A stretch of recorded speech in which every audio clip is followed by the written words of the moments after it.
Bom dia, senhoras e senhores. Verificado o quórum regimental estabelecido no artigo 52 do Regimento Interno do CRT Ceará e amparado pela Portaria 158, de 12 de junho de 2020, que regulamenta a realização de sessão de julgamento não presencial por meio de videoconferência, eu, Manuel Marcelo Augusto Marques Neto, presidente desta sessão de julgamento, declaro aberta a 22ª sessão ordinária virtual, realizada por videoconferência da primeira Câmara de Julgamento do Conselho de Recursos Tributários do Estado de Ceará, Fortaleza, 12 de abril de 2021. Presentes os conselheiros que compõem esta Câmara, Dr. William Falcão de Souza, doutora Antônia Helena Teixeira e doutora Mônica Maria Castelo, Dr. Pedro Jorge Medeiros, Dr. Fernando Martins, Dr. Almir Cardoso, presente o Procurador do Estado, Dr. Matheus Vieira Neto, e o advogado representante da par, Dr. Gustavo Teixeira. Secretaria dos Trabalhos, a senhora Vaneide Duarte Vieira. Iniciar a sessão, já foi informado que não temos resoluções para constar na ata.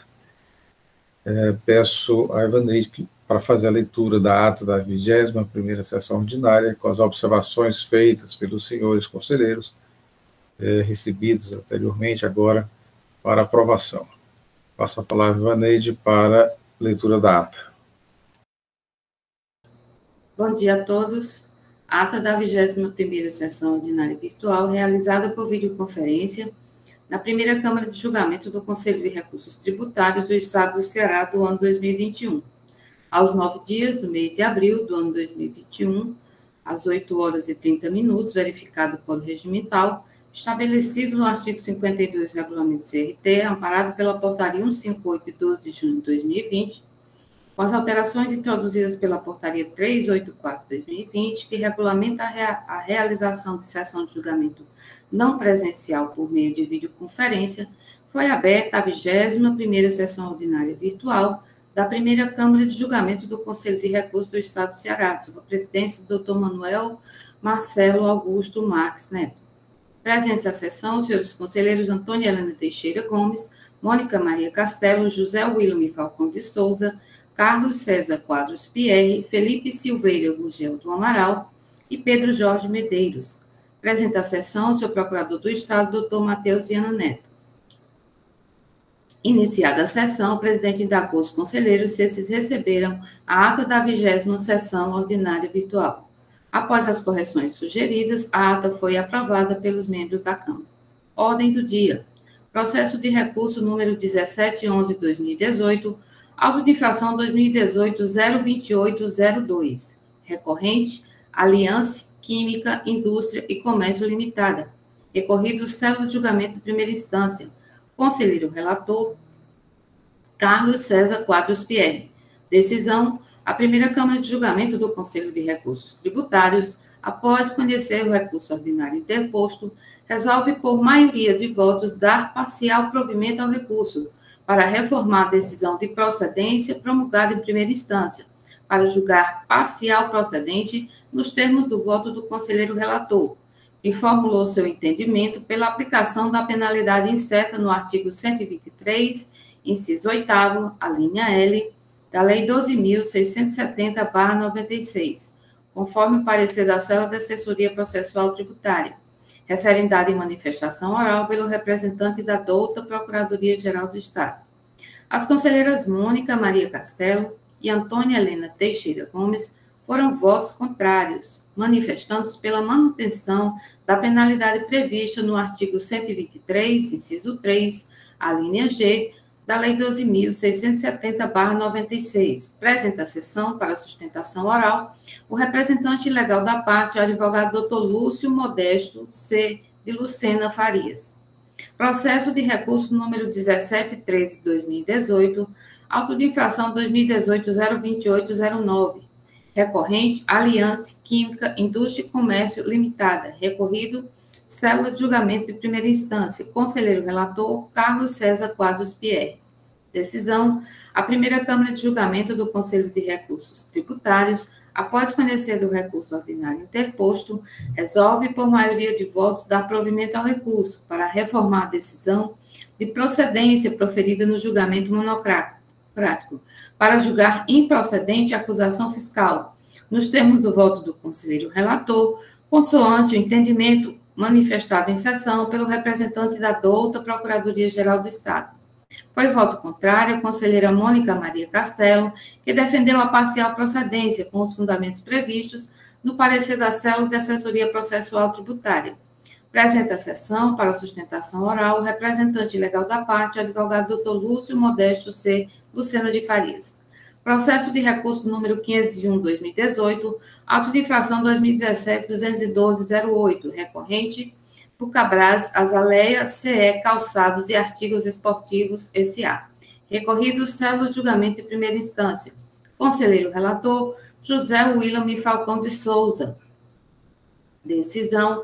A primeira Câmara de Julgamento do Conselho de Recursos Tributários, após conhecer do recurso ordinário interposto, resolve, por maioria de votos, dar provimento ao recurso para reformar a decisão de procedência proferida no julgamento monocrático, para julgar parcial procedente a acusação fiscal em fase da exclusão de 3 notas fiscais constantes no relatório base do auto de infração e pela aplicação da penalidade prevista no artigo 123, inciso 8º, a linha L da Lei 12.670/96, nos termos do voto do conselheiro relator e em conformidade com a manifestação oral do douto representante da Procuradoria-Geral do Estado.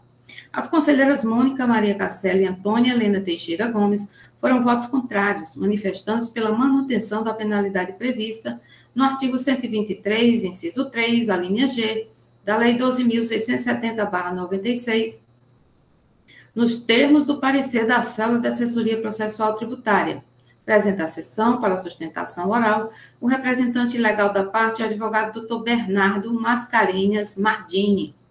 Processo de recurso número 3662/2017, auto de infração 2/2017-05966, recorrente célula de julgamento de primeira instância, recorrido Ruplace Indústria e Comércio Limitada.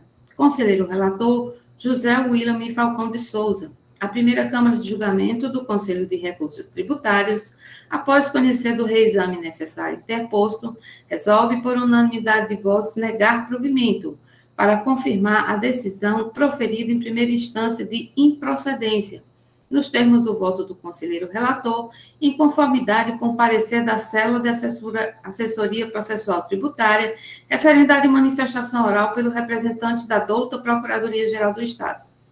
É isso, senhores. Alguma alteração, senhores e senhoras, com relação à ata que foi lida? Não havendo nenhuma alteração, ata aprovada. Passaremos, então, para a ordem do dia. São processos da recorrente Maverick Comércio e Indústria de Confecções. Verifico que são matérias, pelo menos esse processo, falta de estruturação na FD, o segundo processo, falta de recolhimento, crédito devido, e o último processo, falta de recolhimento. Então, faremos processo em separado e anuncio já o processo de recurso 3397/2018, auto de infração 2018-07110, em que é recorrente Maverick Comércio e Indústria de Confecções, recorrido, célula de julgamento de primeira instância. Conselheira relatora, doutora Antônia Helena Teixeira Gomes, a indicação de procedência do feito fiscal em primeira instância e também a assessoria processual tributária. Para a sustentação oral, temos aqui a participação do doutor Gustavo Teixeira, e no momento oportuno passaria a palavra. Nesse momento, para início do relato, doutora Antônia Helena, com a palavra. Bom dia a todos, senhor presidente, senhor procurador, Evaneida secretária, senhores conselheiros, doutor Gustavo Teixeira, bom dia a todos. Bom, o processo em discussão, ele trata da infração referente à falta de escrituração. No relato da infração, o fiscal diz que o contribuinte deixou de escriturar diversas notas fiscais eletrônicas, a ele destinada nos arquivos do SPED e EFD, transmitidos oportunamente. Infração, sujeito à infração prevista no artigo 276G, inciso 1 do decreto 24569, e sujeito à penalidade prevista no artigo 123.3G da Lei 2.670, alterada pela Lei 16.258/2017. Nas informações complementares, O agente do fisco informa aqui como foi feito o levantamento fiscal, dizendo que no curso da ação fiscal verificou que o contribuinte deixou de escriturar diversas notas fiscais eletrônicas de emissão de terceiros a ele destinados no período sob o exame da FD, que a infração restou configurada após o cruzamento eletrônico da base de dados, sistemas corporativos da Cefaz, Cometa, FD, Nota Fiscal Eletrônica Corporativa, dos registros fiscais dos contribuintes que transacionaram com a empresa fiscalizada e de seus dados informados registrados nas EFDs mensais enviadas à pasta fazendária.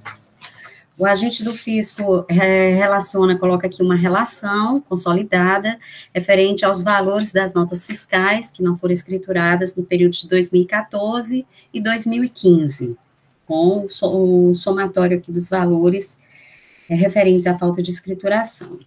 Cita aqui o artigo 818, o 276H, que fica assegurado ao fisco compartilhamento das informações relativas à escrituração fiscal e contábil e digital em ambiente nacional.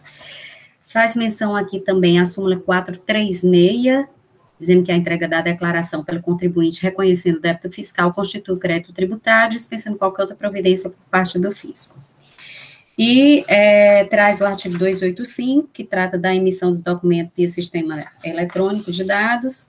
Aqui, nas informações, também traz a infração e a penalidade aplicada, concluindo pela materialidade da infração. As folhas 14 dos autos, de 14 a 23, aliás, de 14 a 30, o agente do fisco relaciona aqui todas as notas fiscais, são várias notas, que não foram escrituradas na FD, são várias, onde ele cita aqui a data da emissão, emitente, e a chave da nota fiscal, com nome e valores.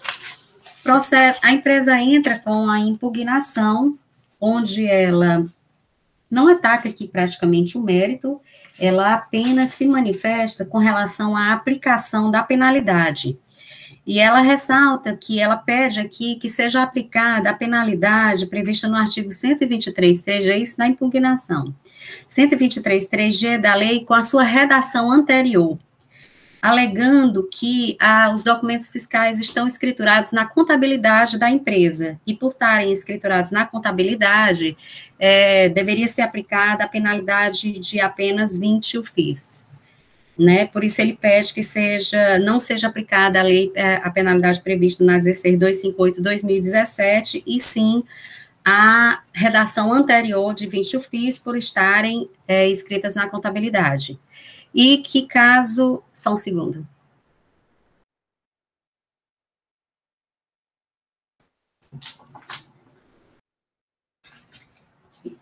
E que, caso os conselheiros tenham dúvida, que seja feita uma prova, um exame pericial para verificar a escrituração nos livros contábeis da empresa. O processo segue para julgamento singular, onde o julgador singular entende aqui pela procedência da autuação, manifestando-se no sentido de que a penalidade requestada pela empresa, com a redação anterior a 16.258, ela é uma penalidade mais gravosa, que a nova redação dada pela 16.258, ela trouxe uma penalidade inferior à que se aplicava a anterior à sua vigência, porque a penalidade anterior aplicava uma pena de uma multa de uma vez o valor do imposto.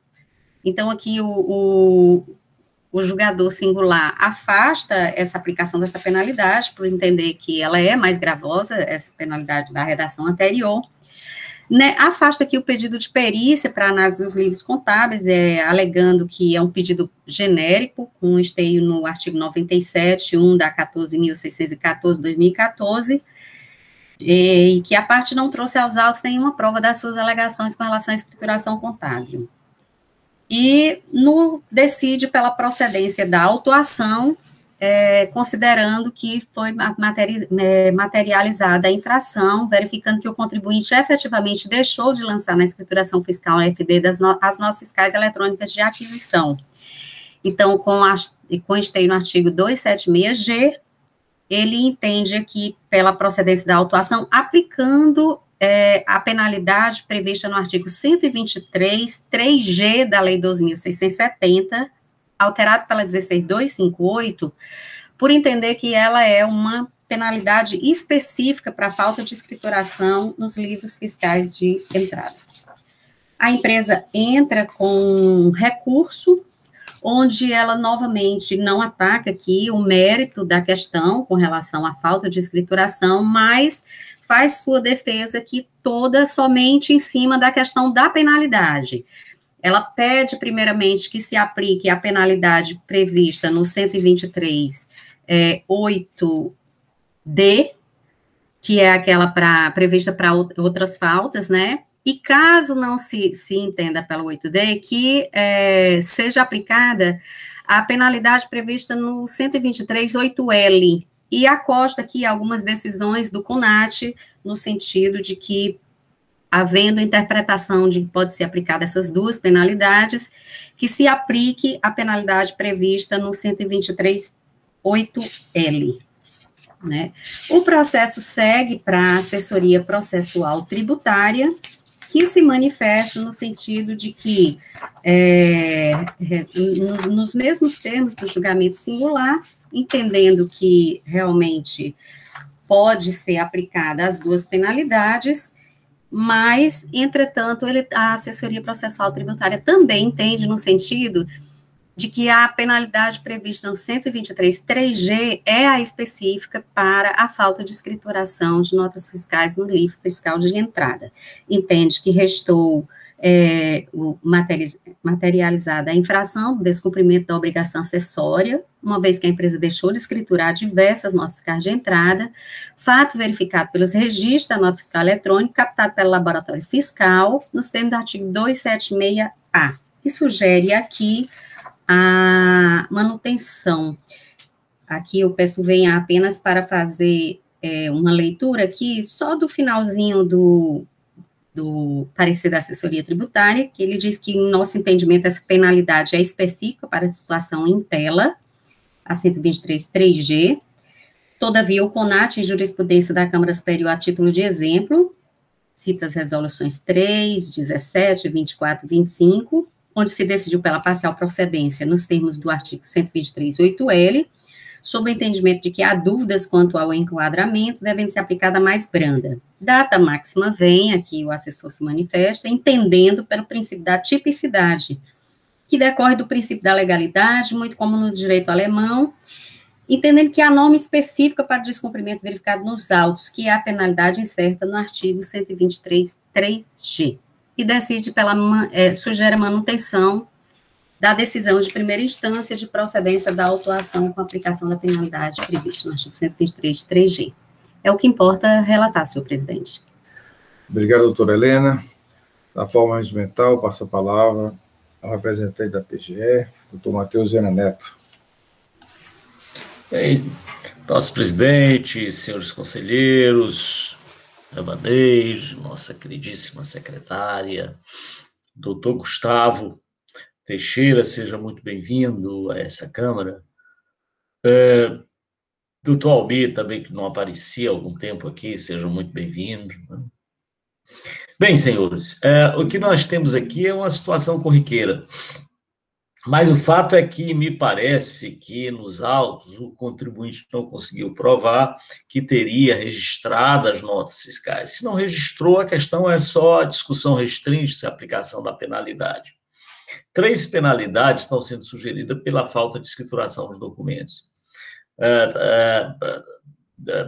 Estão sendo sugeridas ou está sendo requerida pelo contribuinte, está incluindo a primeira, a mais benéfica, evidentemente, falta de escrituração, que seria aquele bonde que nós chamamos, aquelas outras faltas não previstas na legislação, que corresponde a 200 ofícios, como já apontado pela doutora Helena, que relatou muito bem, como sempre, o processo. Temos a específica, que foi indicada pelo agente fiscal, que é a falta de escrituração, que é a 123, 3G, e temos a possível, que também foi solicitada pelo contribuinte, que é a da 123, 8L. que trata da escrituração, da falta de escrituração, falta de informações em documentos fiscais, eletrônicos ou digitais.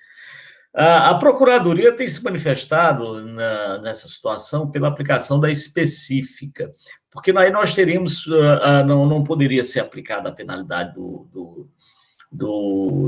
daquelas outras faltas correspondente a 200 ofícios, porque nós temos duas penalidades específicas, que poderíamos dizer que específica para a situação, que é do 123 3G ou do 123 8L, que são para falta de escrituração. A Procuradoria tem se manifestado sempre pela aplicação do 123 3G, mas é ciente que a Câmara Superior já se manifestou por diversas vezes, no sentido de que a aplicação a ser realizada, nesse caso, da falta de escrituração de documentos eletrônicos, é da 123 8L.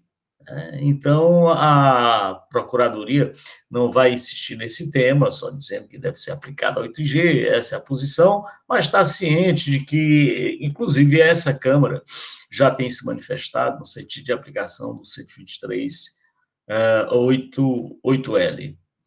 Então, são essas as considerações. A questão probatória, me parece, está suficientemente discutida, e é nesse sentido que a Procuradoria se manifesta, pela procedência da acusação. É isso, senhor presidente. Obrigado, doutor Matheus. Então, passo a palavra ao doutor Gustavo Teixeira para sustentação oral do processo em tela. Bom dia, senhor presidente. Bom dia, senhora relatora, doutora Antônia Helena, demais conselheiros aqui presentes, nossa secretária Vanessa, doutor Matheus, mais uma vez é um prazer estar com o senhor aqui. Ressalto novamente os agradecimentos pela oportunidade, pela sempre a excelente recepção nessa sessão, principalmente nessa Câmara.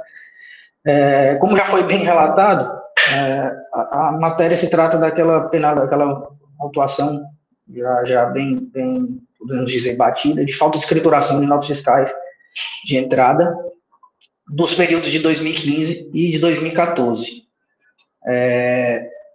O fato é que, inicialmente, quando da impugnação, e aqui eu já estou justificando o motivo de eu abdicar de reenquadramento para a penalidade do 123.8D, aquela multa residual, e também da penalidade original do artigo 123.3G, naquela minorante que havia a possibilidade de reenquadramento para 20 ofícios por documento fiscal, caso estivesse lançado na contabilidade. Quando do recurso ordinário, nós fizemos uma análise mais detida da contabilidade da empresa, e realmente a documentação fiscal não estava contabilizada, de modo que só nos resta aqui adentrar a matéria do redirecionamento para a penalidade do 123.8L. Né? É fato que o artigo 123.3G, na sua redação, mencionava, sua redação antiga, deixar de escriturar no livro de registro de entrada, enquanto o 8L falava em omitir informações em arquivos magnéticos. A partir do momento que houve a alteração legislativa em junho de 2017, se não me engano, percebe-se que, na realidade, houve uma unificação das penalidades. O fato de omitir informações fiscais em arquivos eletrônicos ficou cada vez mais adequado ao fato de deixar de escriturar notas fiscais em arquivos eletrônicos. Quando eu deixo de escriturar, eu omito informações. Então, com todo respeito à manifestação, inclusive, da assessoria processual, do doutor Matheus, com todo respeito ao princípio da tipicidade, eu entendo que o Código Tributário Nacional, no artigo 112, inciso 1, é muito claro, quando diz que a lei que dispõe sobre infrações, penalidades, ela tem que ser interpretada de maneira mais favorável ao contribuinte. Então, havendo possibilidade de aplicação simultânea de duas redações previstas na legislação, é fato que o Código Tributário Nacional ele é bem claro, até em respeito também à legalidade, à tipicidade, ele é bem claro que a infração como uma penalidade mais benéfica deve ser aplicada ao contribuinte. De modo que, sendo bem sucinto aqui na nossa manifestação oral, o pedido principal da recorrente é para reformar a decisão de primeira instância, no sentido de reenquadrar a penalidade, uma parcial procedência, reenquadrando a penalidade para o 123.8L, corresponde a uma multa de 2%, limitadas a 1.000 ofícios por período.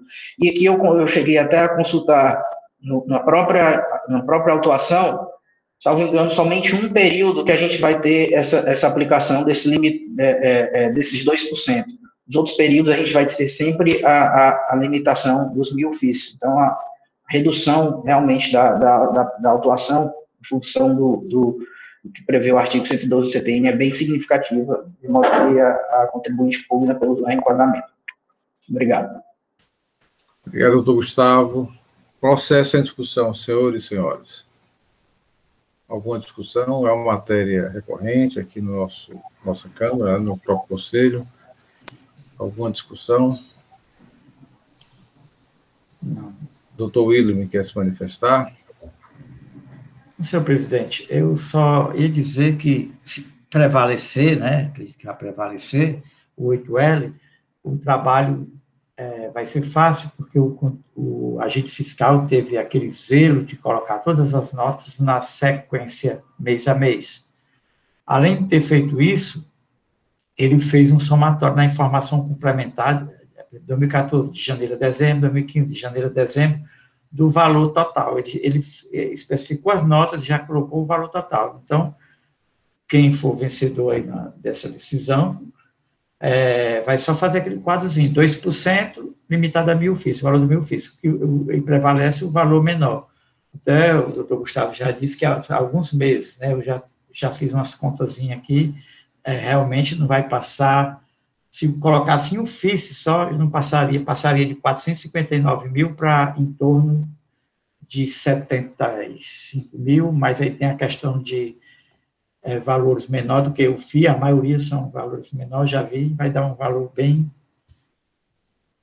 diferente do lançado na infração. Mais algum conselheiro ou conselheira quer se manifestar? A doutora Mônica perdeu contato, né? Vaneide, pode entrar em contato para restabelecer? Que, não havendo mais discussão, nós já iniciaríamos para a coleta dos votos.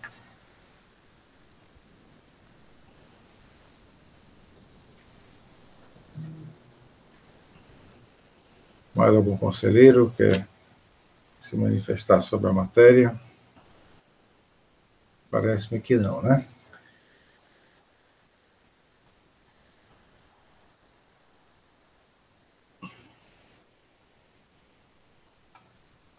Enquanto isso, já pergunto à conselheira relatora como vota.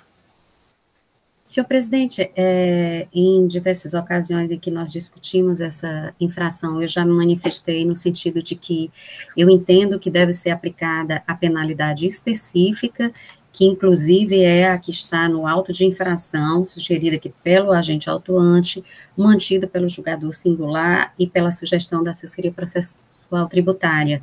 Então, eu entendo pela aplicação da penalidade prevista no artigo 123, 3G, e voto no sentido de que seja mantida a decisão de primeira instância pela procedência da autuação. Ok. A Vaneide conseguiu já contato com a doutora Mônica? Já, ela vai entrar pelo celular agora, senhor presidente. Ok.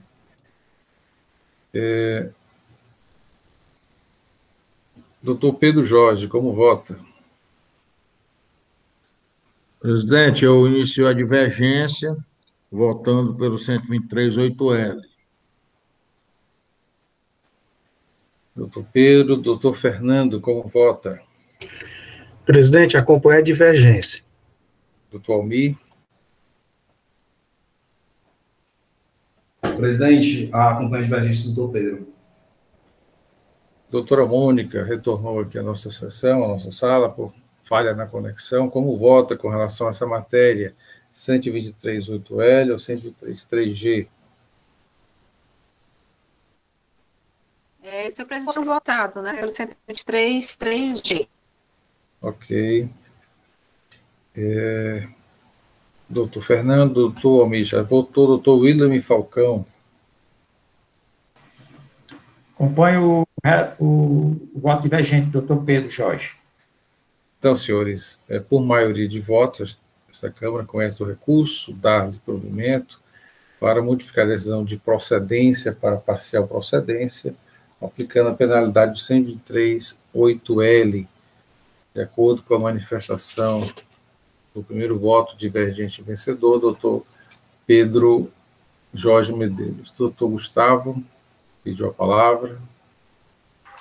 Senhor presidente, senhores conselheiros, só para agradecer mais uma vez a oportunidade, a negociação com a empresa ficou decidido que nós só vamos sustentar esse primeiro auto, de modo que eu peço licença aqui para sair da sala de reunião. Então, os 3 próximos autos foram participados, não é isso? Isso, correto. Ok, agradeço. Obrigado mais uma vez, bom dia. Bom dia, agradeço a participação. Bom, senhores, vamos dar início, então, vamos dar continuidade à nossa sessão, né, e agora, já justificado a ausência do doutor Gustavo, anuncio o processo de recurso de número 3400/2018, auto de infração 2018-07116, em que é recorrente Maverick Comércio e Indústria de Confecções, recorrido, célere julgamento primeira instância, a doutora Antônia Helena Teixeira Gomes, a conselheira relatora, a indicação de procedência do feito fiscal e, como já anunciado, o doutor Gustavo, representante da empresa, acompanhou e discutiu apenas o primeiro processo. Com a palavra, a doutora Helena, para o relato do processo. Renova aqui o bom dia a todos. Bom, essa atuação se refere à infração referente à falta de pagamento do ICMS, falta de recolhimento do ICMS antecipado. No relato da infração, o agente do fisco informa que o contribuinte deixou de recolher o ICMS antecipado, incidente sobre as aquisições interestaduais de mercadoria destinadas à revenda. Só informando que é uma empresa do ramo de indústria de confecções, é uma infração detectada durante os períodos de 2014, meses de janeiro, março, maio e dezembro de 2014, e janeiro, abril, julho e dezembro de 2015.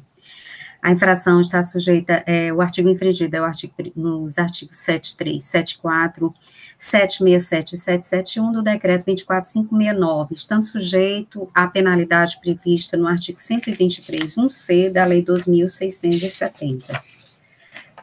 Nas informações complementares, o agente do fisco informa que, ao analisar as movimentações por produto extraído dos arquivos eletrônicos da FD-SPED transmitidos pelo contribuinte, a Cefaz, constatou que o mesmo promoveu a entrada de diversos produtos escriturados no CFOP, transferências para comercialização, e compras para comercialização, todos elencados em anexo próprios, em operações interestaduais destinados posteriormente à revenda, sem quaisquer processos de industrialização, e deixando de efetuar o recolhimento do ICMS antecipado devido nas entradas interestaduais na forma nos prazos definidos no artigo 767 a 771 do decreto 24569.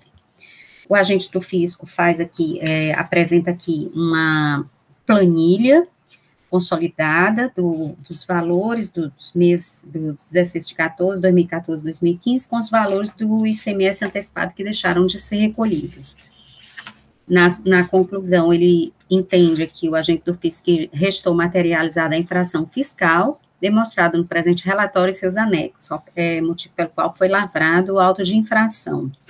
E ele relaciona aqui as folhas, a partir das folhas 10 dos autos, são vários documentos fiscais, das folhas 10 às folhas 26 dos autos, várias notas fiscais no demonstrativo das operações de entrada de mercadorias interestaduais sujeitas ao antecipado. Aqui o número das notas fiscais, a origem, o destinatário e as chaves das notas fiscais com o nome das empresas emitentes, né? Então, traz aqui todas as informações referentes à acusação. A empresa entra com uma impugnação ao auto de infração, onde ela, na impugnação, se manifesta alegando que a cobrança do antecipado não se aplica no caso do produto ser destinado para insumos. Ela alega aqui que os produtos adquiridos seriam insumos, então, nesse caso, não haveria a cobrança do antecipado. Que maior parte das operações se refere a deslocamento de mercadoria de uma filial para outra, seja, transferência, onde não haveria incidência do ICMS. E ela pede uma perícia para analisar a contabilidade da empresa, a fim de comprovar o mero deslocamento das mercadorias entre filiais do mesmo contribuinte e a aquisição de insumos não sujeitos ao pagamento do antecipado, pedindo que sejam excluídas essas operações. O processo segue para julgamento singular, onde a julgadora singular afasta os argumentos da empresa, esclarece que o pedido foi o pedido de perícia, ela já inicia aqui se manifestando sobre o pedido de perícia da parte, alegando que foi feito de forma genérica e que a impugnante sequer apontou quais as operações seriam de transferências e não trouxe provas de que referidos produtos se destinavam efetivamente à produção dos novos produtos, que seria também insumo. Que o próprio CFOP escriturado nas notas fiscais, dá a dimensão da destinação das mercadorias adquiridas nas operações interestaduais, as quais efetivamente estão sujeitas ao pagamento do ICMS antecipado. Então, ela afasta aqui, a julgadora singular, o pedido de perícia, constei no artigo 97, incisos 1, 3 e 4 da Lei 14.614/14, uma vez que a impugnante o fez de forma genérica, não trazendo aos autos provas de suas alegações. No mérito, a julgadora entende que é legítima a exigência inicial, porquanto a empresa efetivamente deixou de recolher no exercício 2014-2015 o ICMS referente a mercadorias sujeitas ao regime antecipado, e decide aqui pela procedência da autuação com a aplicação da penalidade prevista no artigo 123, 1C da Lei 2.670/96. A empresa entra com um recurso onde ela alega aqui que mantém aqui as suas alegações de que a maioria das operações são de mera transferência física de matriz para filial e que não houve transferência de propriedade. Então, não havendo a negociação jurídica, o negócio jurídico, ressalta aqui que isso já é um tema até pacificado pelo STJ e pelo STF, de que não haveria a incidência do ICMS. Também ela se manifesta quanto à penalidade, alegando que, no caso, pedindo aqui a alteração da penalidade prevista no caput do artigo 126 da Lei 2.670, sob a alegação de que essas mercadorias seriam sujeitas à substituição tributária. O processo segue para a assessoria processual tributária, que se manifesta sob o fundamento de que o procedimento adotado pelo autuante encontra amparo na legislação estadual, que ocorreu o fato gerador do ICMS, mesmo nas hipóteses de que ocorre o fato gerador do ICMS, mesmo nas hipóteses de transferência entre matriz e filial, que aqui faz menção ao artigo 3º do regulamento do ICMS,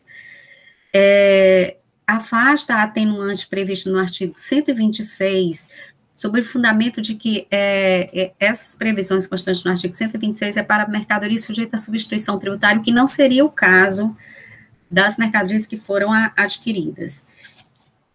E sugere aqui a manutenção da decisão de primeira instância de procedência da autuação, sob os argumentos de que a empresa não trouxe nenhuma prova nos autos que respaldasse aqui os seus argumentos.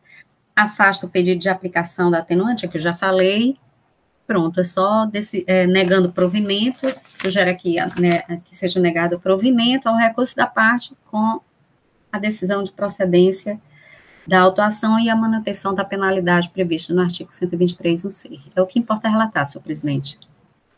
Obrigado, doutora Helena. Na forma regimental, passo a palavra ao doutor Matheus Vieira Neto.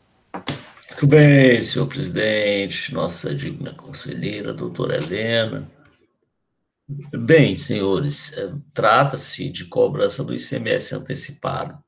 O contribuinte vem aos autos, impugnando a autuação e sustenta, e aí dois argumentos que são relevantes, que ele afirma que se trataria de transferência de mercadoria entre estabelecimento do mesmo titular, e a outra que as mercadorias seriam destinadas à industrialização. Ora, o antecipado, ele só é cobrado naquelas situações em que a mercadoria é destinada à comercialização posterior. O que é um antecipado, de fato? É uma substituição tributária parcial, porque se cobra antecipadamente o ICMS de um fato que ainda vai ocorrer. Só que com a sistemática de compensação, que o imposto que é pago naquele momento da entrada no estabelecimento, ou que ingressa no nosso estado, ele, após efetuar o pagamento, ele faz a compensação. Eu diria até hoje, por terem visto a última manifestação do Supremo Tribunal Federal sobre a substituição tributária, na qual entendeu que, caso a base de cálculo utilizada na substituição tributária seja superior ao valor da venda efetiva, caberia a repetição de indébito, ou na situação inversa, em que a base de cálculo da substituição tributária foi inferior àquela efetivamente praticada, caberia o Estado cobrar a diferença. Pois bem, eu diria que o antecipado é um aperfeiçoamento desse mecanismo, porque, independentemente do valor que o contribuinte tenha na saída subsequente da mercadoria, ele sempre fará a compensação e, portanto, o processo de restituição ele é realizado de forma, diria até, antecipada. Ou a cobrança da diferença é realizada pelo Estado no momento em que a mercadoria sai do estabelecimento que está adquirindo. Então, eu diria que nós vamos acabar caminhando, talvez, não sei se a substituição tributária, se os contribuintes começarem a fazerem pedido de restituição, de compensação, acho que nós vamos entrar numa espécie de compensação na substituição tributária, parecida com essa da antecipação. Pois bem, mas o fato é que o contribuinte, ao recorrer e sustentar a tese de que não seria devido antecipado pelos argumentos já apontados, ele não traz elementos probatórios para isso. Quer dizer, ele não demonstra que as mercadorias seriam insumos e não destinados à comercialização posterior. E quanto à transferência, pelos argumentos que eu acabei de dizer, ou seja, o ICMS está sendo cobrado, não é na transferência, é pela... e aí é interessante esse detalhe, é porque o ICMS do antecipado, ele não é cobrado pela transferência ou pela venda da mercadoria para o destinatário, ele é cobrado pela operação posterior. É uma espécie de substituição tributária, daí não ser uma substituição parcial. Daí não ser aplicável a súmula do STJ, ou mesmo a manifestação do Supremo Tribunal Federal sobre essa matéria, porque o que está se cobrando não é o ICMS relativo à transferência, mas sim referente à operação posterior. Daí porque o ICMS é devido, sim. Você poderia questionar a substituição parcial, aliás, até o STF que também se manifestou sobre isso, na qual o STF disse que tinha que ter lei específica para isso. Felizmente, o Estado do Ceará há muito tempo que tem lei específica, tanto para o antecipado quanto para a substituição tributária parcial, com base na lei complementar 87, evidentemente. Por esses argumentos, senhor presidente, é que a Procuradoria entende que o caso, sim, é de manutenção do julgamento singular pela procedência do feito fiscal, com a cobrança do ICMS por falta de recolhimento do ICMS antecipado. É isso, senhor presidente. Obrigado, doutor Matheus.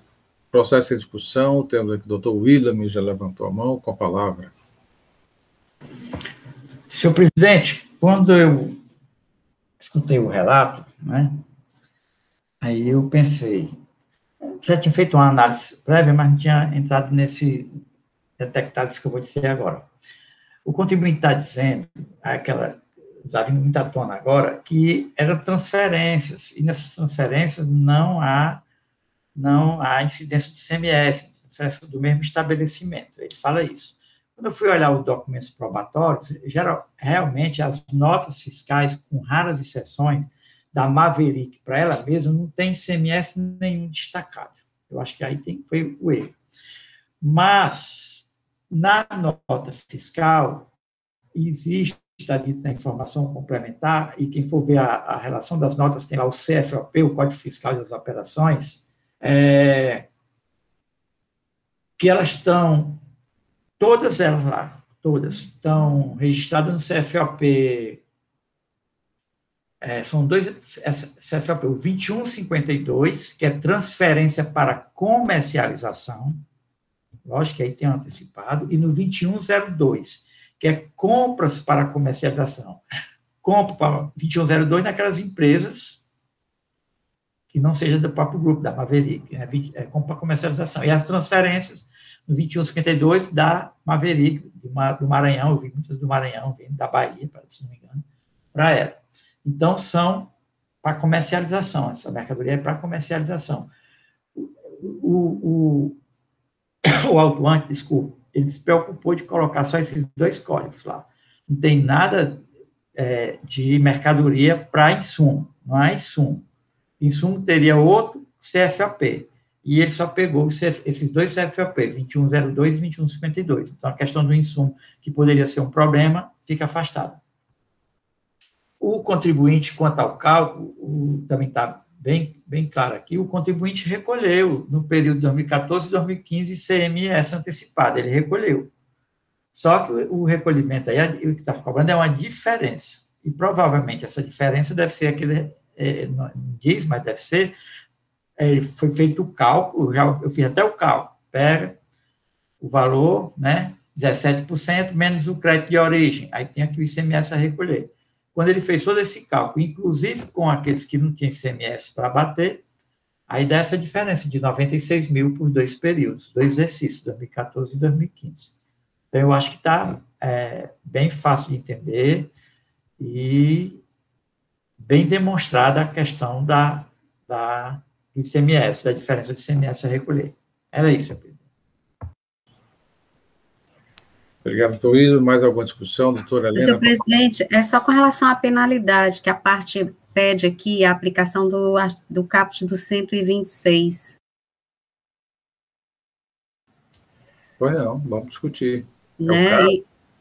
Não, pois é, assim, muito embora a empresa seja uma empresa de confecção, mas ela está sujeita à tributação normal aqui. Então, assim, os produtos por ela adquiridos, eles não se sujeitam à substituição tributária, né? Por isso, eu afasto aqui a aplicação do caput também, do artigo 126, devendo ser aplicada a penalidade prevista na autuação do 123.1c. Doutora Helena, na impugnação, na defesa, tem pedido de perícia. No recurso, ele pede também, não? Está sem um som. Desculpa. Na impugnação, ele pede perícia, mas a perícia que ele pede na impugnação é para verificar se são operações de transferência, se são para que sejam excluídas essas operações de transferência e de insumo. Mas aqui, no recurso, a gente olha aqui, realmente, no recurso, ele não pede essa perícia. O pedido dele aqui é apenas para que seja julgado em procedente acusação, tendo em vista não incidente de ICMS, pois as operações se tratam de mero deslocamento de mercadoria entre matriz e filial, e pede subsidiariamente a aplicação da penalidade prevista no artigo 126, tendo em vista todos os documentos estavam devidamente escriturados, bem como as operações não são objeto de incidência do ICMS, por alegar aqui que são sujeitos à substituição tributária. Então, assim, os únicos pedidos dele no recurso são com relação ao mérito e à aplicação da penalidade. Ele não reitera o pedido de perícia aqui no recurso. Ok. Mais alguma discussão, senhores? Parece que não. Doutora Helena, como vota?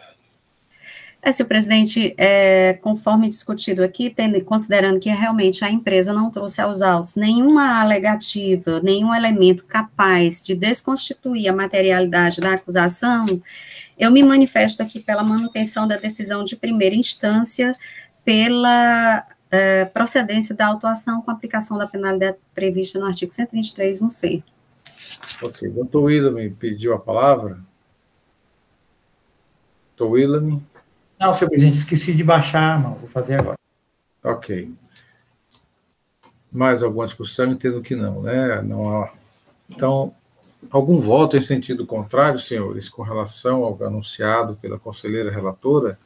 Conhecer do recurso, negar provimento e confirmar a decisão de primeira instância de procedência do feito. Algum voto contrário? Então, esta Câmara, por decisão unânime, conhece o recurso, nega provimento para manter a decisão de procedência nos termos do julgamento e do parecer da douta PGE. Vamos dar prosseguimento à nossa sessão e anuncio o processo também da empresa Maverick Comércio e Indústria, processo de recurso 3398-2018, auto de infração 2018-07118, recorrente empresa Maverick, recorrido Sérgio julgamento de primeira instância, doutora Mônica Maria Castelo é a conselheira relatora, a indicações de procedência do feito em primeira instância, ratificado pela Procuradoria. Passo a palavra, então, à doutora Mônica Maria Castelo para relato do processo anunciado. Obrigada, presidente. Bom dia a todos. Eu peço licença para desligar aqui a câmera, porque eu estou com receio de que a conexão possa cair, certo? Bom, o auto de infração, a acusação fiscal se refere a crédito indevido, considerado todo aquele escriturado na conta gráfica do ICMS em desacordo com a legislação ou decorrente da não realização dos tornos, casos exigidos pela legislação. No caso aqui, a fiscalização constatou que durante o exercício de 2014 e 2015, o contribuinte, ele se creditou indevidamente, né, de operações de devolução de vendas. A grande questão aqui é que o ICMS, o crédito referente ao ICMS destacado nas notas fiscais eletrônicas de devolução de vendas de emissão própria, refere-se a devoluções, ele se referencia às notas fiscais de outros contribuintes, certo? Devolução emitidas indicadas nas notas fiscais referenciadas, pertencentes a outros estabelecimentos que não o da própria autuada. A fiscalização, ela faz ela anexa aqui, da mesma forma como a doutora Helena pontuou, né, uma planilha com todas as notas fiscais, a razão social desses contribuintes, né, dessas devoluções originadas de outros contribuintes, e aí segue aqui para julgamento, para impugnação, onde o contribuinte, ele alega, aqui, só um instante, requer a questão da procedência ou da prova pericial, e requer a redução do imposto, bem como a penalidade arbitrada. Ele faz uma impugnação, assim, bem simples, né? Então, o julgamento, segue para julgamento singular, onde ele, analisando essas questões, ele entende que deva ser afastada a prova pericial, que a fiscalização já está bem configurada nos termos do artigo 673, inciso 3º, e artigo 51, né, onde houve a descaracterização desses incisos, e requer, né, a manutenção, no caso aqui, julga pela manutenção do 123, 2A, da 12.670 de 96, portanto, pendendo pela procedência da acusação fiscal. Resignado o contribuinte, agora em sede de recurso, ele alega o quê? Ausência de provas do creditamento indevido, que, segundo a autoridade fiscal, a autuação baseou-se no crédito indevido decorrente da emissão de notas fiscais de devolução de mercadorias.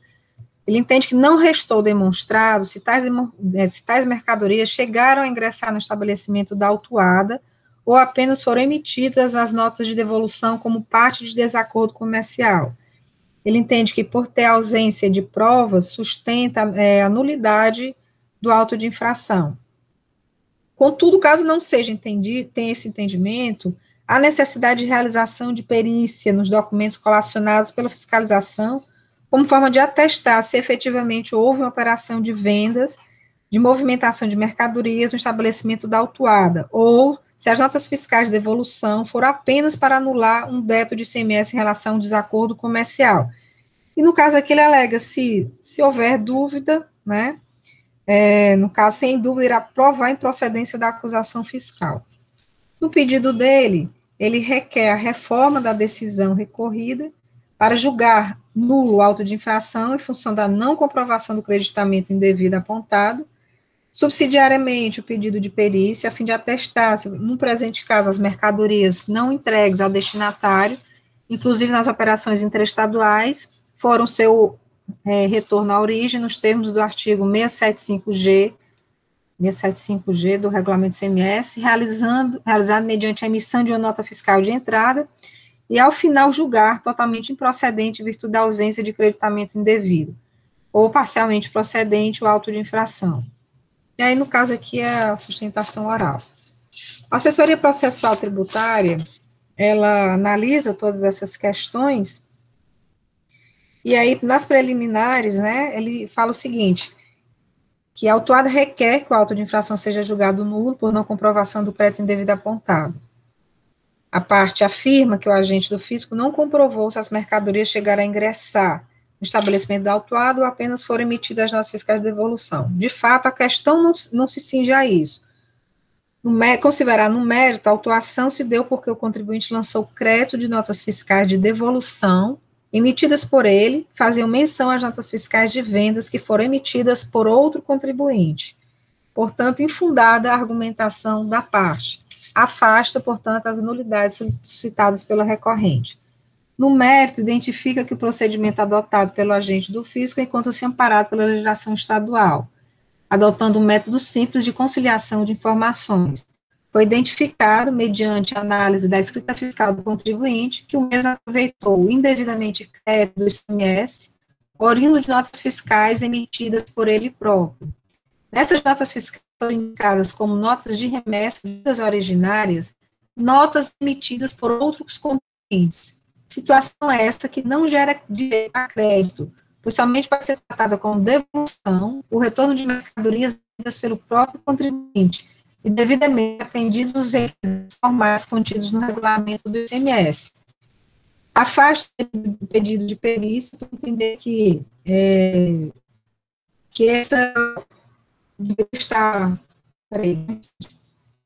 com base no artigo 93, parágrafo 1, deveriam estar a ser elencados os requisitos específicos, né, para o convencimento dos conselheiros. E, no caso aqui, entende pela procedência da fiscal. É um relato, presidente. Obrigado, doutora Mônica. No final, houve uma falha na comunicação, mas conseguimos entender, né, pela procedência, afastando as preliminares de nulidade de perícia solicitada pela parte. Doutor Matheus Neto, com a palavra.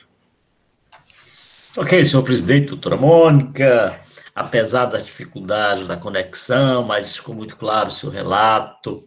Bom dia. Bem, senhores, aqui é interessante, nós tivemos na semana passada um processo parecido com esse, em que a empresa, a autuada, havia se creditado do ICMS, emitindo, na provável situação de devolução, emitindo nota fiscal dela própria, na relação com o contribuinte. O que estabelece a nossa legislação, e tem razão para isso, é que nas operações realizadas entre dois contribuintes, na hipótese do desfazimento da operação, deve a empresa que adquiriu, que recebeu a mercadoria, emitir uma nota fiscal de devolução. Então, ela emite a nota fiscal de devolução. Ao proceder desse jeito, o que é que ela faz? Ela regulariza seu estoque, porque está dando saída na mercadoria. O crédito do ICMS que ele havia aproveitado eventualmente, ou ela permitirá com isso que a empresa que vai receber em devolução anule o imposto que havia destacado na nota fiscal, e com essa entrada da mercadoria no estabelecimento originário, se regulariza também o estoque da empresa. Isso entre contribuintes do ICMS. Na hipótese de pessoa física, quando a devolução é feita por pessoa física ou não contribuinte, existe uma nota fiscal avulsa, ou então, por ocasião da entrega da devolução dessa mercadoria por pessoa física, exige-se até, o senhor já deve ter passado por isso, no canhotozinho, num documento à parte, a assinatura da pessoa física que está devolvendo a mercadoria, certificando que está devolvendo aquela mercadoria para o vendedor. E isso se faz necessário para ter uma certa segurança, não é que se desconfie do contribuinte, mas tem, dá uma certa segurança nessas relações, não só entre o consumidor e o vendedor, ou entre o adquirente e o vendedor, mas entre o Estado também nessas operações. Pois bem, no presente caso, o que nós temos é uma relação entre contribuintes, e que o autuado vendeu essas mercadorias e ele próprio emitiu a nota fiscal de anulação dessas operações. Ou seja, as mercadorias saíram do estabelecimento, foram vendidas por ele para outro estabelecimento. E numa data posterior, depois ele resolve, então, anular essas operações, emitindo a nota fiscal própria. E emite essa nota fiscal própria, se apropriando, é claro, se ele emitiu, está havendo uma restituição, uma devolução de mercadoria, ele se acredita do ICMS nela destacada. Daí a acusação de crédito indevido.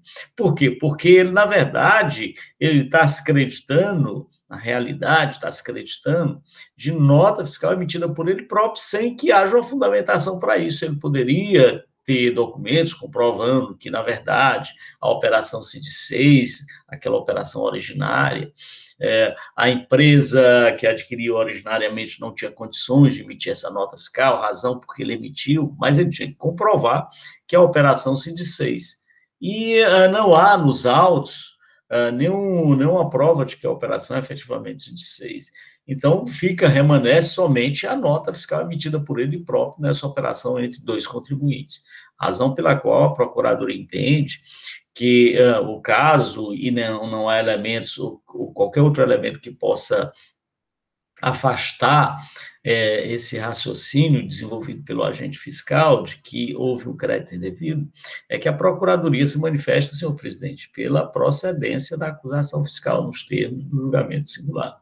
É isso. Obrigado, doutor Matheus Viana.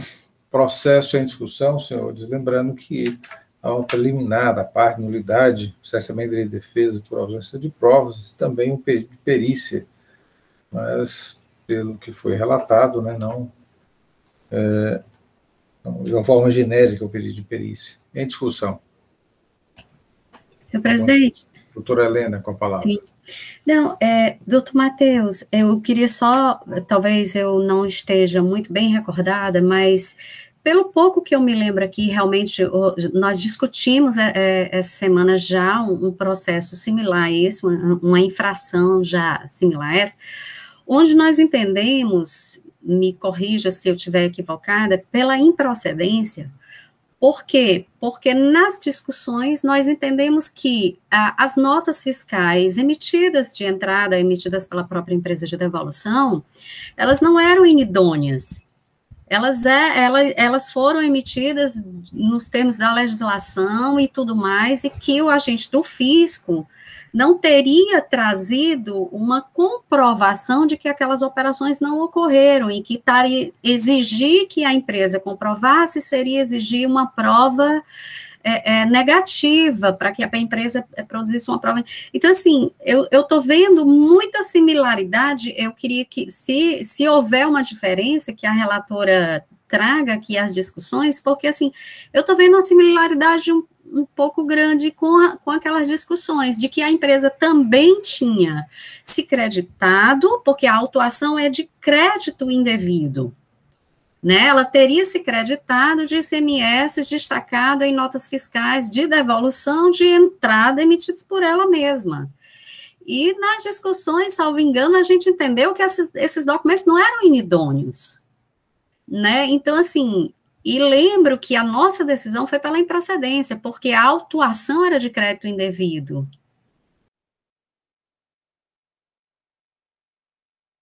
Então, assim, eu queria saber qual que como eu digo, a conselheira relatora poderia até trazer aqui as discussões, alguma coisa que diferencie realmente essa autuação da outra, para que a gente possa dizer, não, mas naquele caso a gente entendeu mas nesse caso é diferente por isso, entendeu? Doutora Helena, a senhora quer escutar a doutora Mônica ou o doutor Matheus? Doutor Matheus, se puder se pronunciar Okay. assim e demonstrar que há uma diferença, porque eu, pelo relato eu não consegui identificar essa diferença entre essas duas autuações. Com a palavra, doutor Matheus, depois doutor Luiz. Muito bem, doutora Mônica, doutora Helena, a sua lembrança está perfeita, né? Se a empresa emite uma nota fiscal de desfazimento da operação, por alguma razão, e eu entendi até, e essa foi a manifestação da Procuradoria naquele caso, que as notas fiscais tinham presunção de validade. Eu lembro muito bem disso, e, aliás, eu fiz até referência que nós havíamos julgado. Mas me parece que, nesse caso aqui, e foi por essa razão que a Procuradoria se manifestou, é que não há nenhum elemento relativo ao desfazimento do negócio. Naquele caso lá, era até a empresa, era uma indústria... De cimento. Pronto, em que o ICMS, por substituição, já havia sido pago e que estava sendo realizado, aquela nota fiscal havia sido emitida, tinha diferença, havia elementos que comprovavam que a operação havia se desfeito. O que não havia era a prova da inidoneidade do documento fiscal. O documento fiscal não era inidôneo, razão pela qual a Procuradoria se manifestou e entendeu que o caso era de presunção de validade em relação àquelas operações. Lembro muito bem que a empresa até argumentou que ela trouxe elementos, era que a operação efetivamente havia se desfeito porque o contribuinte, o adquirente originário... inclusive, é isso mesmo, o contribuinte originário não havia ficado com mercadoria e ele havia até emitido a nota fiscal de revenda, de entrega daquele produto, em vez de retornar para a empresa, efetivamente, ele havia vendido até para terceiro aquele produto. Então, havia elementos desse tipo que comprovavam que aquela operação de desfazimento foi um procedimento, mero procedimento formal, para regularizar estoques e tal, e propiciar a venda da mercadoria, naquele caso específico. Nesse, eu me ressenti, foi por isso que a Procuradoria se manifestou pela procedência, de elementos tais. Quer dizer, você pega todo a impugnação e o recurso apresentado, e não há nenhuma justificativa da empresa, por parte da empresa, para dizer, olha, efetivamente aqui, esse negócio aqui não se realizou, né, houve desfazimento por alguma razão. Então, é essa diferença daí porque eu passei até rápido sobre essa discussão, porque lá no outro caso haviam diversos elementos que foram trazidos pela empresa, tanto na impugnação quanto no recurso, que comprovavam o desfazimento da operação. Daí porque eu entendi que se o contribuinte, aliás, se o agente fiscal não havia declarado a inidoneidade da nota fiscal, como é que ele poderia dizer que o crédito era indevido? Então, o pressuposto daquele crédito indevido era a nulidade e a inidoneidade da nota fiscal, porque não representava a operação. E havia elementos para comprovar que a nota fiscal era inidônea. O procedimento que havia sido adotado é que ela não era aquele previsto na legislação. No presente caso, o procedimento adotado não é aquele previsto na legislação, como eu apontei no início já da minha manifestação, mas, no entanto, não há elementos que comprovem que houve efetivamente o desfazimento da operação. Não há nenhuma justificativa por parte do contribuinte, ainda que retórica, ainda que seja... Mas não há, você pode ver que nos autos não tem. E tanto isso acaba sendo corroborado, ainda que não esteja nos autos, mas é que há uma desistência da empresa de fazer manifestação oral a respeito dessa discussão. Não que isso signifique confissão, mas é mais um elemento que leva ao entendimento de que houve um procedimento irregular por parte da empresa. Então, são esses os elementos que a Procuradoria entende que diferenciam esse processo daquele outro. É isso, senhor presidente. Obrigado, doutor Matheus. Doutor William Falcão, com a palavra.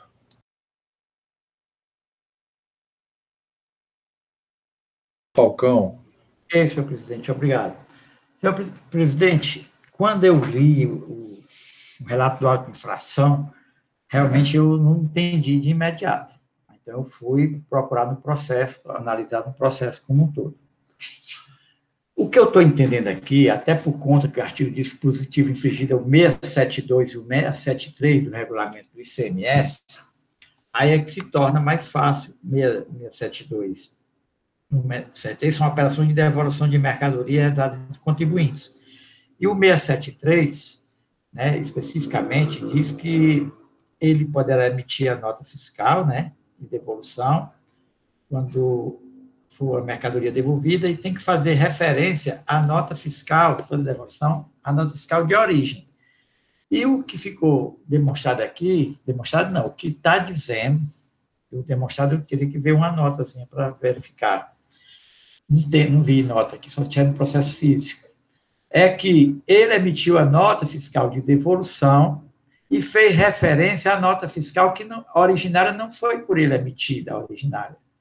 É de outro contribuinte. Eu não sei como é que isso pode acontecer. Vamos ver aqui no relato, quando diz, ó,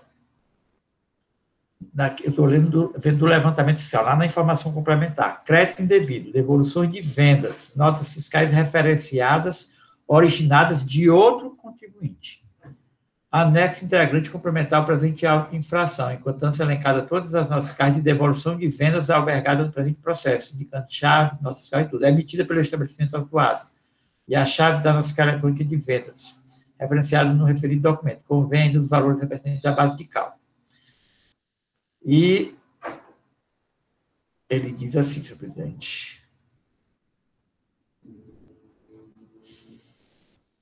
Eu fui mudar e perdi aqui a partezinha, onde é que estava. Está aqui.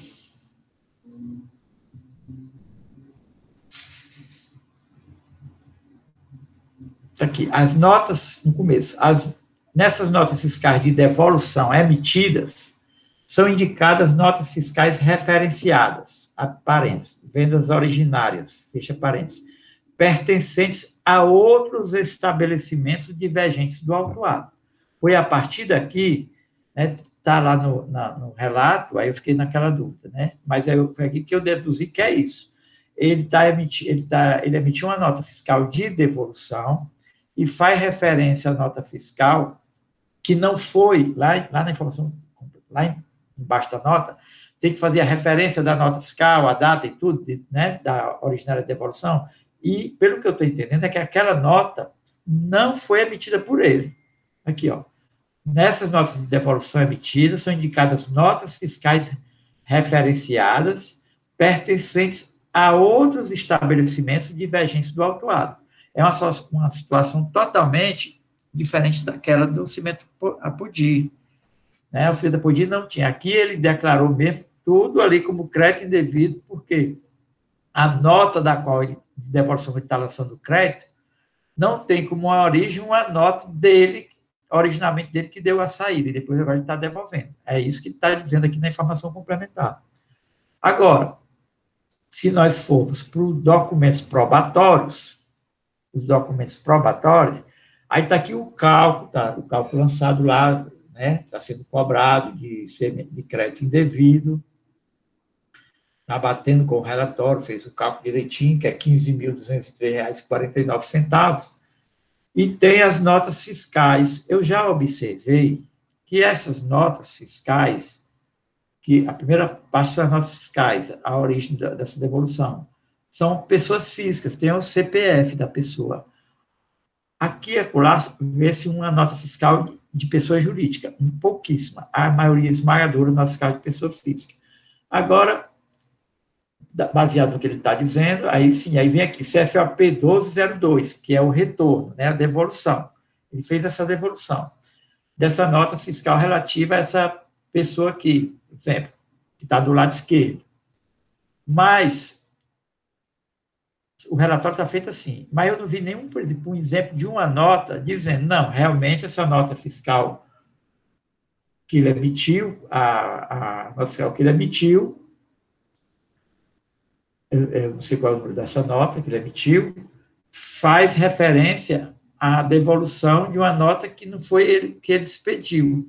O relatório aqui, para mim, não dá essa informação. Eu sei que a conselheira Mônica estudou isso aí, se ela poderia esclarecer. A gente olha aqui o relatório e vê o cálculo bonitinho, daqui o número das notas, as pessoas.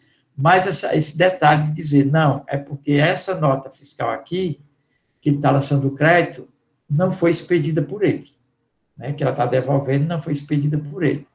Aí a gente está aceitando, mas eu não tenho a certeza que foi. É isso. Obrigado, doutor William. Doutora Helena, com a palavra.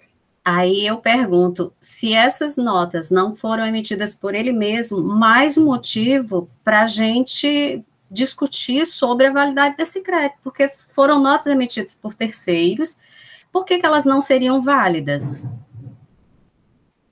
Mas, doutora Helena... Não, conselheira... Eu acho que eu não estou conseguindo alcançar o... Conselheira Helena, é assim, ele emitiu a nota de devolução, ele, a empresa autuada, emitiu a nota de devolução. É isso que eu estou entendendo. Ela mesmo que emitiu a nota de devolução. E considerou esse crédito, essa nota de devolução, indevido, porque a nota que ele está fazendo referência, né, a nota que a pessoa chegou lá para devolver a mercadoria, você compra, chega, está aqui a nota. Pessoa física, né? A grande maioria é pessoa física. Aqui, eu quero trocar essa mercadoria, eu devolver. Essa nota não foi ele que emitiu, não é dele. É isso que eu estou entendendo. Agora, eu não vi nenhuma nota para mostrar esse detalhe, entendeu? Tem só o relatório e dizendo lá que foi isso que aconteceu. Vamos ouvir a doutora Mônica, talvez ela possa esclarecer essas dúvidas levantadas pelos senhores. Doutora Mônica, nos escuta? Escutei sim, senhor presidente. Caiu aqui, não sei se vocês perceberam que algumas vezes... Vocês estão me ouvindo? Sim, estamos ouvindo. Caiu algumas vezes, mas eu acho que eu consegui pegar aqui boa parte das discussões. A situação aqui é de crédito indevido em decorrência do quê? O contribuinte, ele emitiu nota fiscal de entrada dele próprio, né, referente à operação de devolução de mercadoria.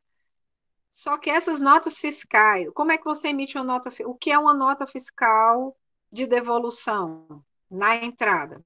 É quando você vende uma mercadoria, eu, contribuinte, estou vendendo uma mercadoria para terceiros, certo? E aí, por algum motivo, essa operação é desfeita. E aí tem lá, tanto no 672 como no 673, os procedimentos para que você possa emitir uma nota fiscal de devolução. É um procedimento que deve ser realmente analisado, porque é um procedimento que pode gerar crédito, tá? Dessas notas fiscais. Então, você tem lá a legislação, como é que a legislação determina que esse procedimento seja feito. Um dos requisitos que a legislação exige é que você faça menção às notas fiscais às quais essas operações estão sendo canceladas. Por exemplo, eu emiti a nota fiscal de venda para a Helena. Eu, empresa Mônica, emiti uma nota fiscal de venda, a número 6, para a Helena. A Helena não quer esta mercadoria que eu estou vendendo. O que seria o ideal? O ideal dos mundos seria a Helena ou assinar antigamente, né? Ou fazer uma observação. Não quero mais essa mercadoria, assina, e a nota fiscal volta, essa mesma nota fiscal volta com a mercadoria. E aí, quando eu chegar na minha empresa, eu vou escrituro essa nota fiscal como devolução. Ou então, a própria Helena vai e emite uma nota fiscal em devolução, dizendo assim, eu não quero essa mercadoria, eu estou desfazendo a operação. Tá? Quando o contribuinte não quer fazer isso, não pode fazer isso, ou ele faz um distrato apenas verbal, né? Ele diz, olha, eu não vou querer essa mercadoria, não deixa nem a mercadoria entrar na empresa dele, faz um distrato verbal. Aí, dali mesmo, o caminhão pode seguir ou para voltar com a mercadoria para a sua empresa, ou para seguir para vender para outra empresa, certo? Mas aquela operação ali foi desfeita, aí tem que ser feita uma informação de que aquela mercadoria retornou, mesmo que simbolicamente, aí você faz todo aquele procedimento, certo? Aqui no caso, o que está sendo dito? Que essa nota fiscal não ocorreu. Eu não fiscal de venda para a Helena. Quem vendeu foram terceiros. Foi o William, foi o Marcelo, o doutor Marcelo, outras pessoas. Mas aí eu estou pegando essas notas fiscais de vendas que não fui eu que fiz, tá? E estou pegando a devolução dessas mercadorias para obter um crédito. É isso aqui. Esta é a situação. Eu não sei se eu fiz entender. Aí aqui, na planilha que foi anexada pela fiscalização, a partir das folhas 11, o que é que consta? Consta a chave de acesso da nota fiscal que eu emiti como devolução, ou seja, para me beneficiar do crédito, e a chave da nota fiscal de devolução, de emissão de venda desta outra empresa a qual eu estou me beneficiando. Eu estou me beneficiando que eu não fiz. Não sei se eu consegui lhe fazer entender, doutora Helena. Depois do esclarecimento da doutora Mônica, de uma forma muito didática, existe alguma dúvida com relação às operações? Doutor William, com a palavra. Não, entendi perfeitamente agora. Por isso que eu falei do relatório, né? Para mim, a doutora Mônica agora deu perfeitamente. Está aqui a nota fiscal que ele devolveu, né? A chave de acesso, a nota fiscal que ele emitiu a devolução, e essa devolução foi relativamente a essa nota que tem essa chave de acesso. Mas essa nota aqui não tem nada a ver com a pessoa lá que fez a devolução, a Maria Delvânia Tavares Martins. Até eu fiquei assim, tudo pessoa física comprando dessa indústria, provavelmente ela comprou, em vez de devolver para a segunda pessoa que ela comprou, ela foi devolver para a indústria, e a indústria recebeu e colocou isso lá na nota. Né? O erro foi esse aí, ela tinha que devolver a pessoa que ela comprou, aí foi devolver a empresa recebeu. Só que essa chave de acesso está ligada a uma nota que não tem nada a ver com, por exemplo, estou vendo aqui ó, o nome da pessoa, Maria Delvanda Tavares, que é uma pessoa física que tem CPF. Foi isso, agora eu entendi perfeitamente. Mas, de qualquer forma, eu já tinha entendido que a nota fiscal de devolução fazia referência à nota fiscal que não tinha nada a ver, não tinha sido a venda dela. Né? Não é a venda dela. Daí eu já tinha entendido, entender aqui a planilha, agora eu entendi. Obrigado, doutora. Doutora Helena, com a palavra. O microfone está desligado. Foi esclarecido. Obrigada aí, doutora Mônica. Mais alguma discussão, senhores? Não tendo maiores discussões, como vota a conselheira relatora? Lembrando que é um pedido formal da parte, da nulidade, por ausência de provas, o que ocasionaria o cessamento de defesa, e o pedido de perícia. Com a palavra, doutora Mônica. Eu afasto, senhor presidente, a questão da nulidade aqui suscitada pela parte. Afasto também o pedido de perícia.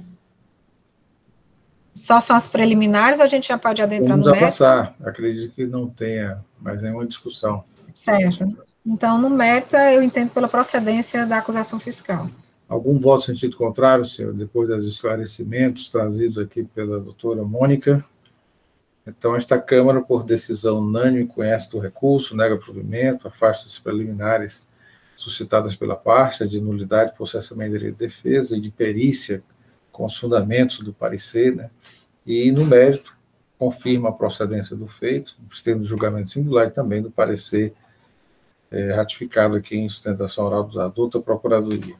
Esta é a decisão para o processo, e vamos ao último processo da pauta, também da mesma empresa, processo de recurso 3399, auto de infração 2018-07119, da recorrente Maverick Comércio e Indústria de Confecções, recorrido, célere de julgamento de primeira instância, doutora Mônica Castelo, conselheira relatora, a indicação de procedência do feito fiscal, primeira instância, e também pela assessoria processual tributária, passo a palavra para o relato do processo anunciado.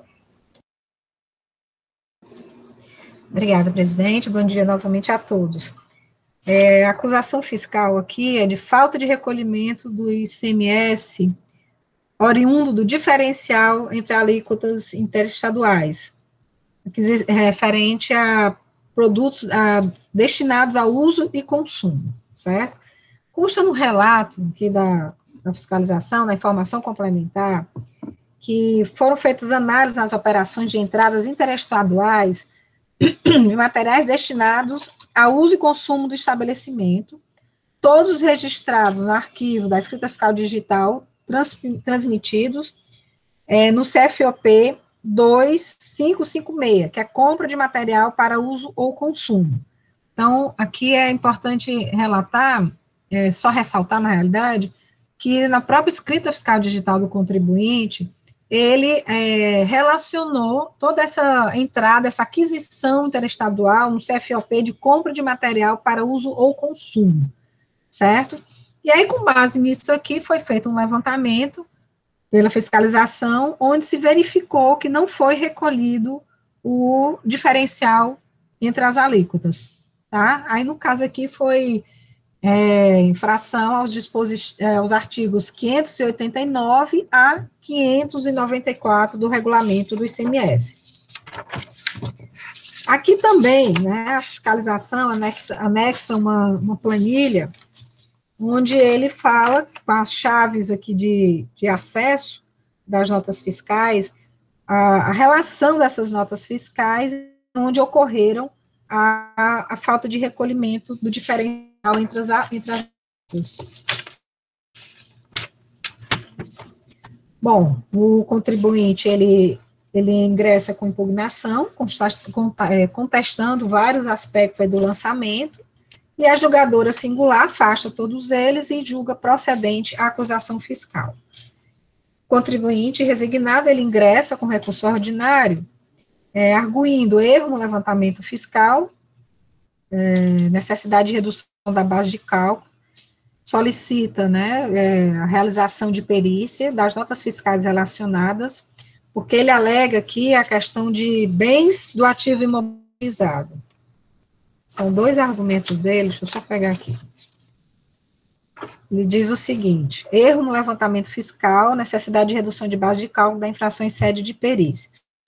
Isso aqui é o recurso ordinário que eu estou lendo. A autuação em comento foi baseada na falta de recolhimento do diferencial de alíquotas quanto à aquisição por parte da empresa de mercadorias destinadas a uso e consumo.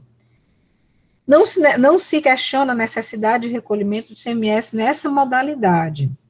O caso aqui é que, na realidade, se trata de mercado de bens para ativo da empresa, algumas dessas notas fiscais, e outros que seriam bens utilizados para insumo. Então, essa aqui seria as duas principais argumentações aqui do contribuinte, que essas notas fiscais se referem a bens para ativo da empresa e outros para bens de insumo, um processo de industrialização das mercadorias revendidas, tá? Por conta disso, ele requer a exclusão da base de cálculo dessas mercadorias, dessas notas fiscais referentes a essas mercadorias, e aqui ele faz um pedido pelo reenquadramento da penalidade para o artigo 123, parágrafo 12. Ele diz o seguinte, que na verdade, tal recolhimento não foi efetuado, supostamente, pelo fato das mercadorias não terem passado pelos postos fiscais de fronteira, restando ausente o selo fiscal de trânsito.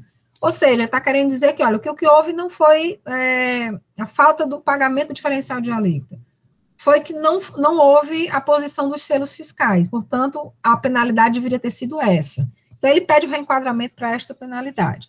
No pedido dele, ele pede a realização de perícia dessas notas fiscais, a fim de que possa ser retirado da base de cálculo as operações de aquisição de insumos e de bem para o ativo imobilizado, requer a parcial procedência, excluindo da base de cálculo o lançamento dessas operações, alternativamente, julgar parcial procedente o auto em razão do reenquadramento pela penalidade mais benéfica ao contribuinte, que seria a do 123, parágrafo 12, da Lei 12.670, por entender que, na realidade, seria, como eu acabei de falar, uma infração por falta de aposição do selo. E seria basicamente essa questão dos pedidos e a argumentação do contribuinte.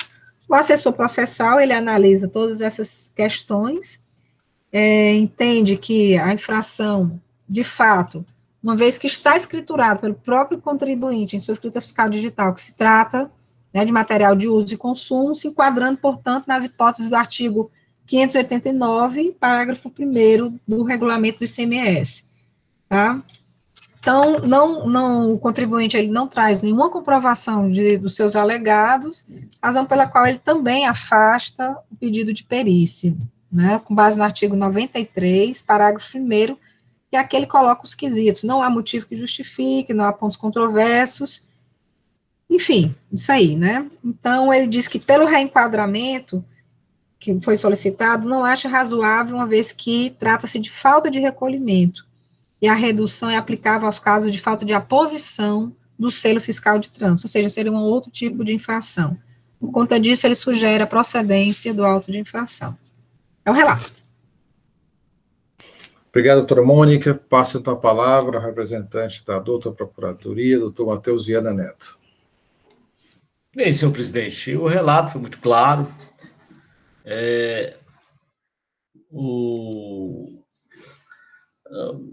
Os argumentos utilizados pelo contribuinte, ele tenta reenquadrar para falta de selo fiscal, falta de selo de nota fiscal na entrada, não é válido esse argumento, porque a acusação é muito clara, é falta do recolhimento diferencial de alíquota relativa a essas operações de bens destinados a uso ou consumo. Ele argumenta ainda que esses bens seriam destinados a ativo imobilizado, né, ou ativo permanente, também é um argumento que não se sustenta. O fato é que os códigos, inclusive na escrituração fiscal, indicam que esses bens ou essas mercadorias foram adquiridas para uso e consumo, razão pela qual é devido o diferencial de alíquota, é induvidoso. Não há razão para afastar essa cobrança, nenhuma razão.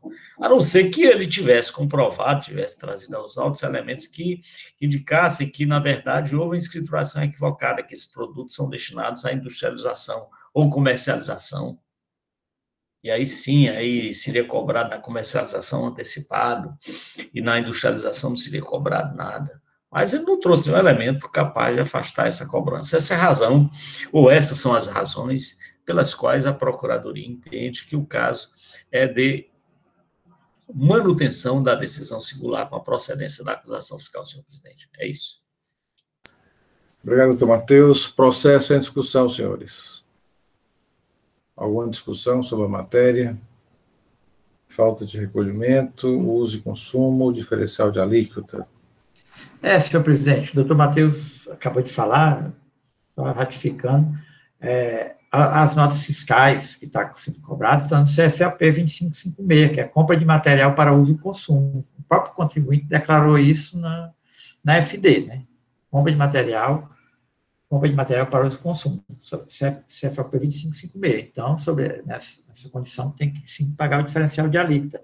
E o agente fiscal ainda diz que ele como indústria, né, tem que declarar isso lá no campo, lá como outros débitos aí, diferencial de alíquota. Ele também não fez essa declaração, nem essa declaração foi feita, né, porque a indústria faz dessa forma, também não fez. Aí vem agora reclamando que é insumo ou então bem permanente, mas não trouxe nenhuma nota da relação, estava lá para mostrar, até aqui está o Cláudio acabou de dizer, está no CFAP 2556, mas isso daqui é uma máquina de costura, isso daqui nada disso trouxe, ficou só na questão, só fez levantar a questão, mas não trouxe nenhuma comprovação. Aí, então, acho que questão de mandar averiguar, não, né? Está comprovado que é compra de material de consumo e o diferencial de alíquota é devido e ele não declarou esse diferencial de alíquota na FDD. É isso. Mais algum conselheiro quer se manifestar? Não tendo maiores discussões, eu pergunto à conselheira relatora como vota, e preliminarmente é um pedido de perícia da parte, né? Pode anunciar a sua votação. Então, afasto o pedido de perícia, nos mesmos fundamentos, né, do parecer da assessoria, e no mérito eu entendo pela procedência, pela manutenção total da acusação fiscal. Algum voto em sentido contrário, senhores? Senhoras? Então, esta Câmara, por decisão unânime, conhece do recurso, afasta preliminarmente o pedido de perícia com os fundamentos do parecer e, no mérito, também a procedência do feito fiscal, confirmando decisão singular e a manifestação da doutora PGE. Esta decisão para o processo da Maverick, audiofração 2018-07119. Assuntos gerais. Algum assunto a ser tratado e discutido, senhores? Não tendo nenhum assunto a ser tratado, convido já os senhores, convoco os senhores para a realização da nossa sessão de amanhã, dia 13 de abril de 2021, às 8h30. Agradecendo a participação de todos, e aqui já anuncio a nossa pauta de amanhã. Teremos processos da relatoria do Dr. Carlos César Quadros Pierre, acredito que amanhã estará aqui presente, e também Dr. William Falcão de Souza, contribuinte recorrente, New Land Veículos Limitada, sustentação oral, Dr. Júlio Yuri Rodrigues Rolim. Então, esta é a nossa pauta de amanhã, agradecendo a participação de todos, desejando um bom dia para todos e até amanhã, se Deus quiser. Bom dia.